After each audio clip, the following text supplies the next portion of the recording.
আবেদনকৃত ছাড়া অনিবন্ধিত সব online news portal বন্ধের শিগগিরই বিটিআরসিকে চিঠি দেওয়া হবে বলে জানিয়েছেন তথ্য ও সম্প্রচার প্রতিমন্ত্রী মোহাম্মদ আলী আরাফাত। বিকেলে সংসদে এক প্রশ্নের উত্তরে তিনি একথা জানান। খোদ সাংবাদিক সমাজ থেকে এই দাবি এসছে, যতগুলো অনিবন্ধিত পোর্টাল আছে যেগুলো অপপ্রচার করছে, অপসাংবাদিকতা করছে, সেগুলোকে বন্ধ করে দেওয়ার জন্য।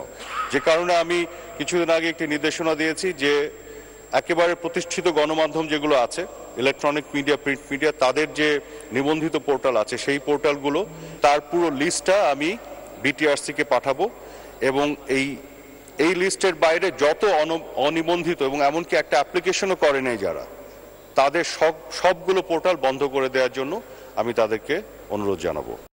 বিকাশে কম খরচে ক্যাশ আউটের লিমিট বেড়ে 50,000, প্রিয় এজেন্টও 2টা।